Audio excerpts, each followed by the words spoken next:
Welcome to Season 2 of the Fearless Lady Podcast. I am your host, Charlene Light, and this season, I'm taking you on the greatest adventure of my life. I'm moving to Paris. I am a fearless coach and a soul guide here to inspire you as I navigate all things spiritual in the greatest city in the world, Paris. After spending a year tackling my fears at 40, I learned that everything that we truly desire and who we came to be is on the other side of our fear. Life gets to be as fun and miraculous as you dream it to be. So what are you waiting for? Let's begin. Well, hello, everyone. Welcome back to another edition of the Fearless Lady Podcast. I realize it has been a minute since I've recorded. I'm actually in Los Angeles. I've been here for about 2.5 weeks. I decided to come home for the entire month because I haven't been home in over a year. I haven't been to the United States in over a year, and I was really craving some time to really get immersed back in this life here and to be able to see my family and really see them multiple times, and then also have days in between where I can just do my own thing because there's no pressure because I have given myself a full month to be here. And let me just tell you, it really has been the best decision I could have ever made, because I used to come home when I was living in New York. I would come home for like a week at a time because I was always teaching yoga, and so I didn't have a lot of time off. I mean, whatever time off I had, I was, it was money. I always had to go back to teaching, right? And now, since I work virtually, I can literally go anywhere and I can work from my computer. So I've done sessions and I'm doing a lot of work behind the scenes, obviously. So it's just been such a great blessing to have this time. I also had, just some various things that I wanted to take care of here. So it was important for me to take the time to really allow myself to just like relax, be present. I mean, I don't know about you, but whenever we go home, it feels like, we have to always, it's almost like we go back into that role of like having to please, or at least I do, where it's like you want to see everybody, you want to make sure you have all the time in the world. My niece is home from college, and then I have my nephew, and then I have my cousins, and I have my aunt, my uncle, so there's just like all kinds of people that I really wanted to spend time with. And so long story short, I feel less pressure because I have all this time, and it's just been a really, really nourishing, lovely visit. And it's so nice to have consistent sunshine, although we've had a couple of gloomy days, but my God, for those of us in Paris since the beginning of the year, we've had so much rain. I mean, so much rain, so many days of just like gray and not a lot of sun. So I was really craving just consistent weather, sunny weather, where I knew I could be outside as much as I wanted to. And I've done some hiking, and it's been awesome. It's been awesome. Okay, so getting you caught up, I wanted to really record this podcast and talk about a word, an idea that I don't know if I ever really fully understood it. I know that it's a word and an idea and I don't know what else, an action, I guess, or a non-action that we take, a lot of us, when we're on our journey and we are really choosing to use the energy, right? Using the laws of the universe to not only manifest the life of our dreams, but to really change, right? And this word is surrender. Surrender. And it's so funny because being home, I've had to tell my parents multiple times, like, guys, I'm just surrendering. I haven't technically booked a ticket back because I wanted to be flexible. And I'm just in this like very beautiful space of surrender, and I want to be really open. And there was a couple of things that I am open to. So I wanted to wait before I booked my ticket. And they just are looking at me like I'm absolutely insane. How could I have ever booked, a ticket home without a return ticket back, and all of these things. And I'm like, guys, I'm surrendering. I'm surrendering, and they looked at me like I was crazy. And I was like, I don't think I've ever heard either one of my parents or anybody in my family ever use that word. Like it just was never, ever used, So I want to just jump back a minute and just talk a little bit about, throughout my spiritual journey, since I was in my mid 30s, or actually early to mid 30s, because maybe I was 33 when I really had my spiritual awakening.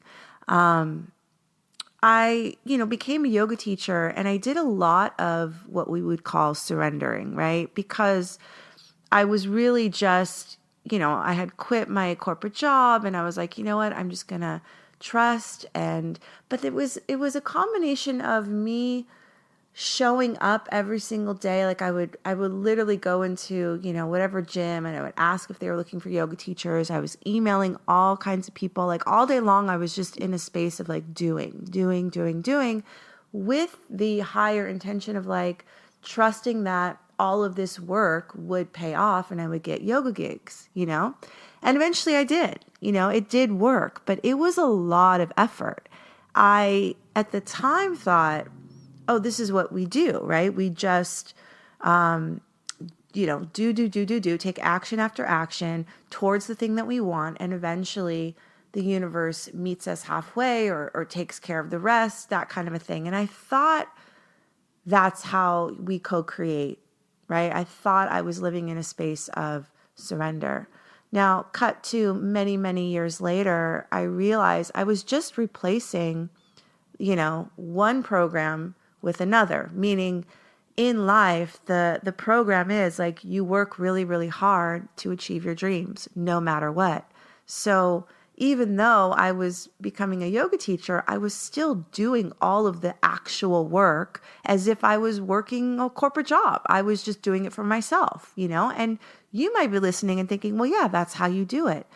But no, that is the program. That is actually not really trusting. That is more, I'm going to do all I can to stay in a state of doing, because that's the mind, that's the program telling me as long as I do, I don't have to sit in silence. I don't have to wonder if anything's going to happen, because Lord knows if you stop doing, your mind is going to actually start to yell and scream at you and tell you, what do you think you're doing? You think you can just sit on your couch, do nothing, and have job opportunities show up? You think you can just sit on your couch and have, the love of your life show up? Like, these are the things that we hear over and over and over again. So throughout my journey, there was always an element of, I kind of believed, or maybe I danced with the idea that maybe you can just sit on your couch, work on your energy, believe, and trust, and opportunities will come to you. Like, maybe that is possible. And the reason I say this is because I've had many, many situations in my life, circumstances, miracles, synchronicities, where I wasn't actually doing anything, and these opportunities would just show up. And these were incredible opportunities that I would have never even known I wanted them. Like it was like the universe just was like, it took care of something for me when I wasn't even like thinking about it, I'll give you a couple of examples, because there's a few that I just don't want to share because they're so wonderful and beautiful. I'm kind of like holding out. I want to wait till I write my book, because I'm definitely writing a book. And so I'll just give you a couple of small ones. Well, I guess the biggest one is, when I decided at 40 to step into fear 40 different ways. If you don't know, that's the whole genesis of this podcast. I spent a year when I turned 40 doing all kinds of different fearless acts. And the intention was always, I know there's more to life. I know there's more than just like, I think I was really trying to push the boundaries of getting out of my comfort zone. I had been a yoga teacher for so many years in New York. I was approaching 40. I didn't have the things that I really wanted, a real loving relationship and the money, or success in the way that I wanted. And I thought, what if I just went on this fun journey of stepping into my fears every single day and then blogging about it on social media? I'm sure by the end of it, something wonderful will happen. I didn't know what, but when I went on that journey for the first 21 days, first of all, it's not normal to just act purely on inspiration every single day. Like just do the thing that you're afraid of. And what I realized is by doing that, I was creating a whole different state of being. So I'm not going to go into too many details because, again, this is going to be in the book. But basically, I was feeling really strange because I was doing so many things that were not my normal things that I would do. So I was acting as if I was somebody else. I was like a new identity, right? But I didn't know it back then. I was just going through it, and it felt very, very weird. But what would happen was, by just listening to my true voice, like let's say I was like, today I'm going to sing on the subway, today I'm going to ask a cute stranger for a kiss on the cheek. Today I'm going to go do a flash mob, today I'm going to introduce myself to all my neighbors in my apartment building. Today I'm going to go to a, 5 a.m. dance club, called Daybreakers. Like I was just doing something every single day that was fun, that I'd never done before. And by doing that, manifestations started to show up in ways that I would have never even imagined I even wanted. They just came to me, I got a couple of really incredible corporate yoga gigs. I got an opportunity to work this event and I got paid a ton of money. There was just so many things. I ended up dating somebody that, again, I wasn't trying at all. And you can say that I was in a state of surrender, but what I believe what was really happening energetically is I really just let go of all of those desires, right? And because I was in a space of just really kind of having fun, doing things that really lit me up, that I was excited about or that scared me, but in the end, I was excited, that's when the universe kind of delivered all of these desires that I had, which, again, I would have never known was even possible. And so after that journey, after that year, I started to really question, maybe this crazy idea that I had where you really can just live from a state of pure joy or living from your truest, highest voice, just do the things that you truly want to do that light you up, or yes, they scare you, but ultimately, it's leading you towards who you really are. If you just lived life that way and let go of everything else, let go of the trying, let go of the working hard, well, then maybe there's some magic to that. And maybe that's how you really ultimately live the life of your dreams, live your extraordinary life, which I always felt was possible, right? I always felt I was meant to live an extraordinary life, always. And for me, it's been a journey to kind of unlearn and let go of all of that conditioning and programming that told me otherwise, that you can't just, get a record deal, you can't just, make $1 million by just being yourself or whatever whatever, you know what I'm saying? And I was always going, well, why not? Maybe I can, So getting back to surrendering, because I've had many, many experiences of really letting go, which I always felt that's what surrender was. You just let go. You let go, you give it up to, God, to the source, to whatever, but you really let it go. Because we all know you cannot fake the universe. It's all energy. So it's like, yeah, I let it go. But really, have you really let it go? Or are you still stuck in fear? Are you still worrying, wondering, right? Because that's all going to get in the way of surrender. So getting back to how my definition or what I've understood surrender really means, I've been on a journey. I'm sure we are all on a journey, but I've been on a very specific journey this past year and a half. And part of my journey is really about letting go of the doing self and just becoming or being my fullest expressed self all the time. So how would she respond? How would she feel? How would she, show up in the world? What would she say? What would she be doing? All of that. So I was sort of creating a whole new persona, a whole new identity, right? And by doing this, a key component is surrender, because when you are working with energy, it is essential. It is the only way that working with energy will actually turn into a physical manifestation in the 3D realm. It's the only way.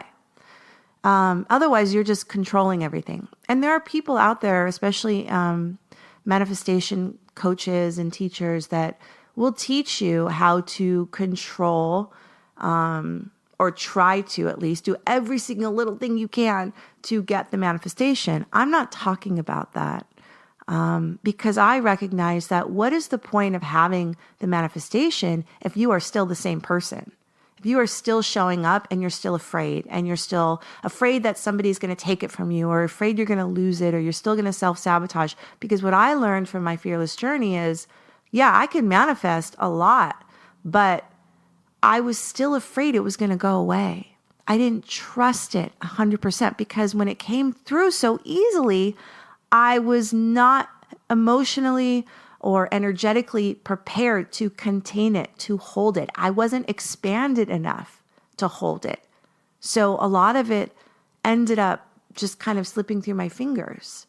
And so this time around, I said, I'm going to do it differently. And I'm really going to focus on becoming my most expansive self, right? Becoming the version of myself that I know I came to be.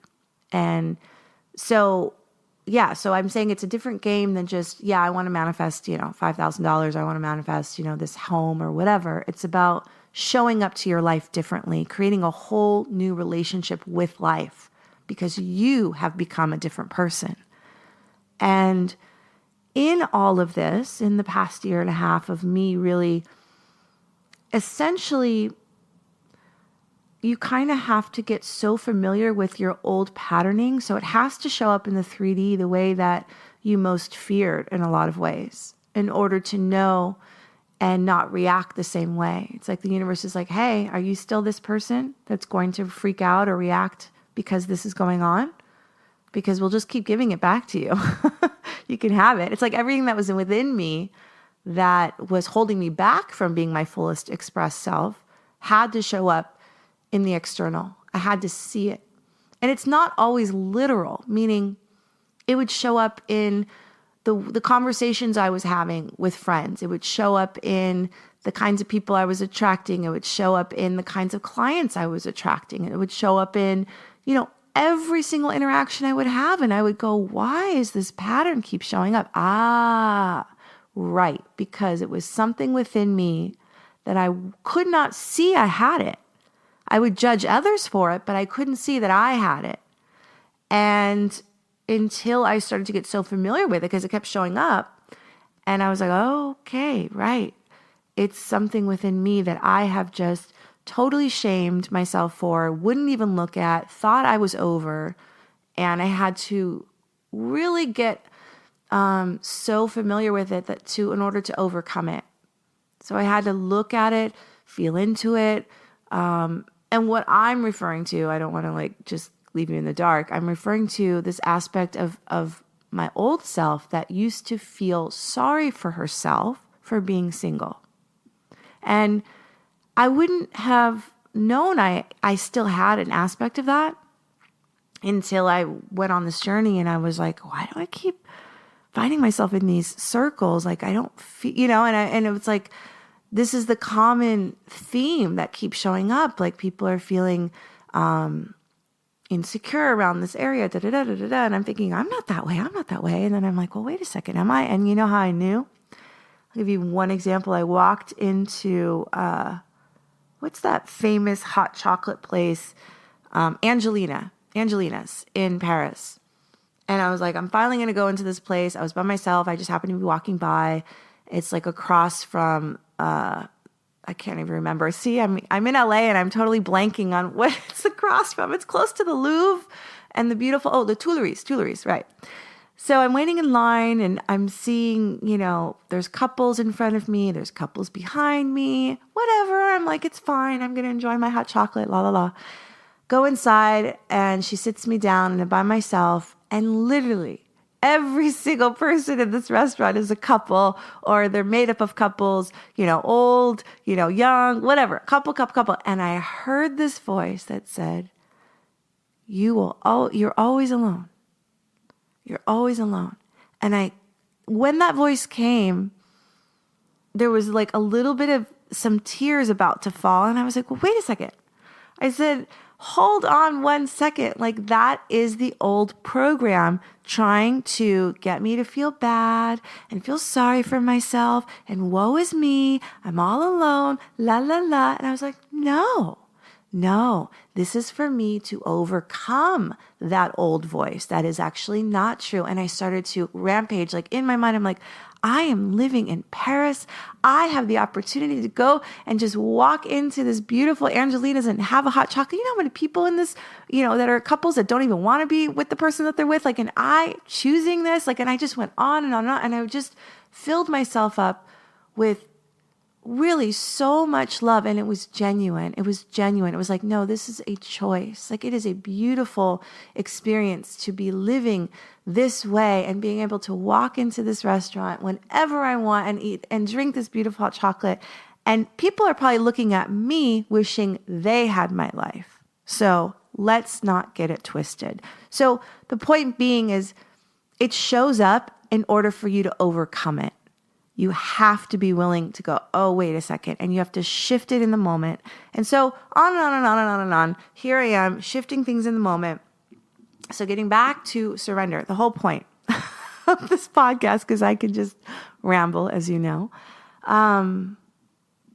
I didn't really know what surrender meant.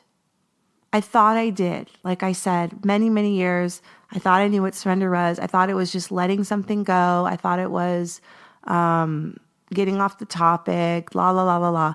But to me, surrender is giving up the fight.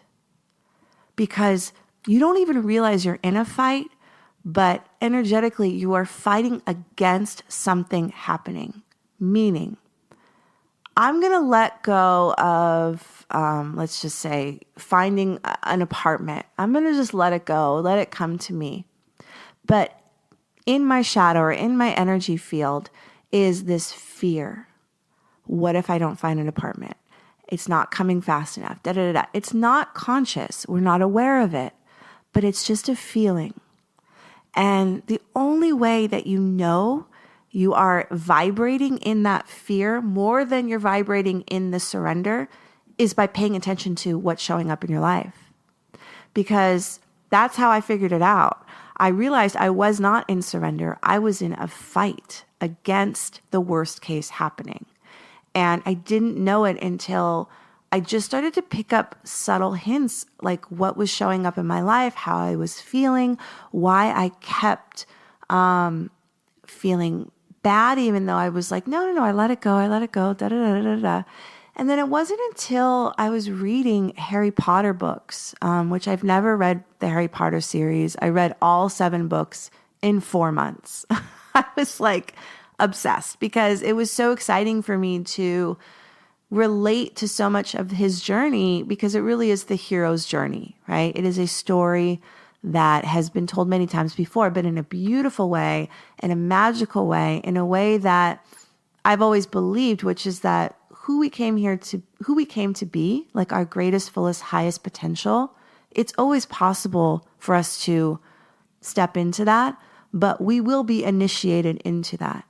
And that's essentially what Harry Potter is about. It's like he's this great wizard. He doesn't know it yet. And he goes through like a series of many, many difficult initiations to finally get to that final last battle. And spoiler alert, if you haven't read the books or seen the movie, that very last book where he realizes that his purpose, he thought, was to fight and kill the Dark Lord, the Dark Wizard, right? The most evil wizard of all. Like, he thought that was his purpose. He thought that was the prophecy. He thought it was his purpose. And then he realizes at the end, like, actually, and this is what's such a metaphor with surrender, his purpose is to be killed by the Dark Lord.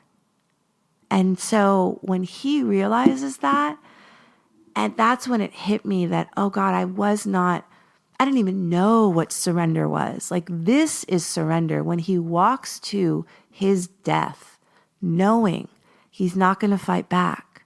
He's going to allow it. He's accepted it. He's going to allow it. He's walking towards Voldemort, right? The worst wizard. And he accepts this is his destiny. This is a part of his initiation, because I'm not going to go into all the details, but you know what, if you've seen the movies and you've read the book, it's ultimately to save everyone from the Dark Lord, because by him dying, he realizes that eventually the Dark Lord will also die. But you got to read the books, you got to see the movie. But in that moment when I was reading it, I was just bawling my eyes out, because I thought, oh my God, this is like the most beautiful definition of surrender. Like, this is what it means. We have to let go of the fight. We have to let go of the fight. And you don't even know you're in a fight. And that's why it's so nuanced. It's so tricky. It's so complex. We get caught in this state of like, oh yeah, I just affirm, right? There's this whole idea around manifestation. I just keep affirming this is what I want. Keep affirming, keep affirming. That doesn't do anything. You have to, first of all, you have to add the emotion. And then you have to be willing to see what shows up in your life, because the universe is always showing us a mirror. It's literally showing us a mirror to what we're holding. And yeah, I didn't even know it until I read that last book, and I started to just go, wow, I get it. I totally get it. I was trying to avoid some sort of worst case scenario by affirming the opposite, when really my dominant state was in fear. And so what do we do in situations? For me, you got to go right into the eye of the storm. You got to lean in completely. You got to literally feel that fear until it is dissolved. And sometimes that means you got to take no action at all. You got to stay in that state of total uncomfortability, like where you are just like, I don't know what to do. I don't know. I need to talk to the, and I'm talking about you need to do nothing. You need to do, so that is the most powerful action that you can take is doing nothing and just being in that uncomfortable feeling, because when you're not fighting against it, it will pass. It will pass. I've done it many, many times. And sometimes you also need to actually experience your worst fear. Like in your 3D reality, you have to actually move through it in order to know that you are not powerless, that you can get through it. You know, that happened so many times in my fearless journey, where really one specific fearless act that I did was I tried on a wedding dress as a single person. That was something I wanted to do for myself. I wanted to feel what it was like to experience that process of looking for a wedding dress, trying it on. I wanted to see my reflection as a bride. I just wanted that experience. And so when I went to go do it, by the way, this was the second time I did it. The first time I did it, I was so scared. And also I realized maybe that's not even what I want. Like, who says I need to just wear white? You know, there was this whole revelation of like, maybe that's just a childhood dream that I had. But me as a 40-year-old woman, I don't even know if I want that anymore, you know? So I walked out.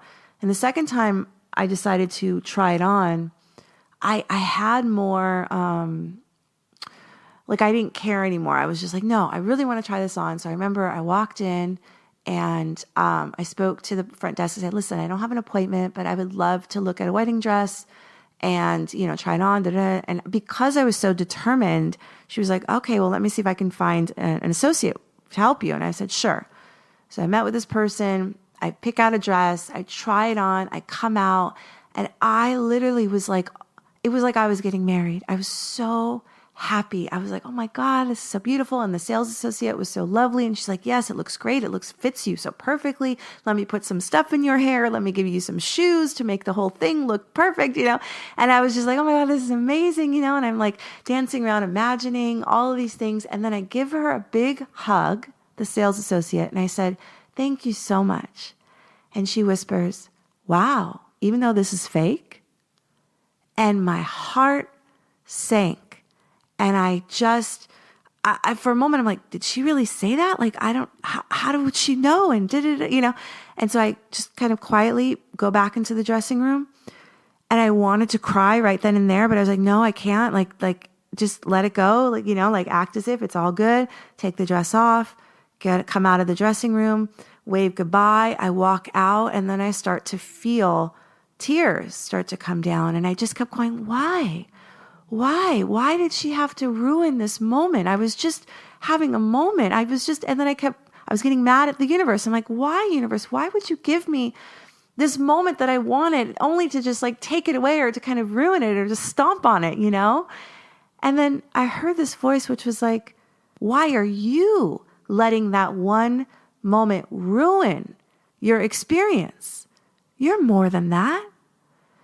And as I lived with it, for that 24 hours, I realized like sometimes we have to live through our greatest fear in order to know that we are not it, right? It's not the end of the world, that we can get through it.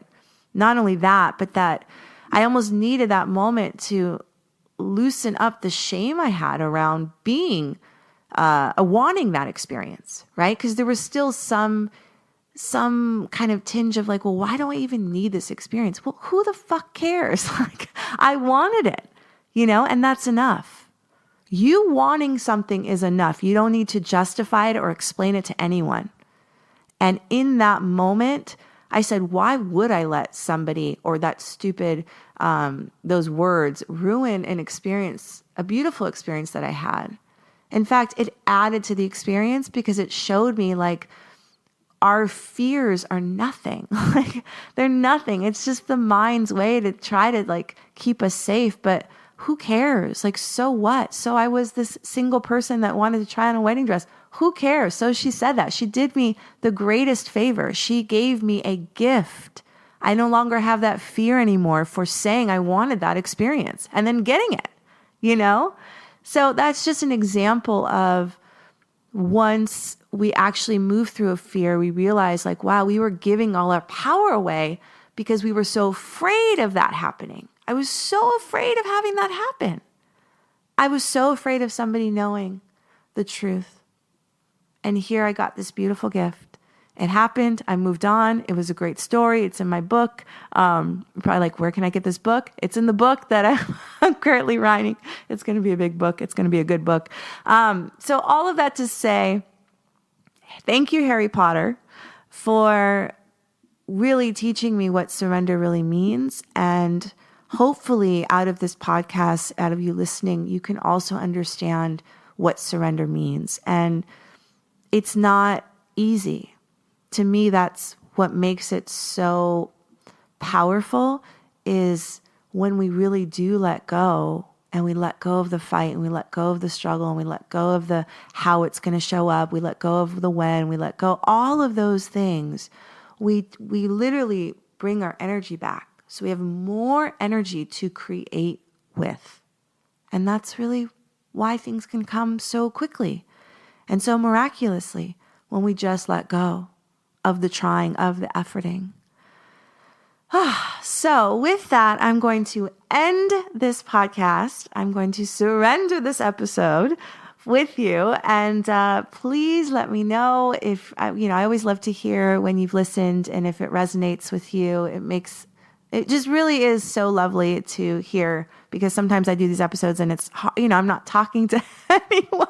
So I want to make sure that you guys are enjoying it. And obviously I'm here in LA for the next couple weeks, and then I'll be back in Paris, and I'm open for sessions. I would love to work with you. And thank you so much for listening. I appreciate all of you. Have a beautiful, beautiful rest of your day. Take care, everyone. Au revoir.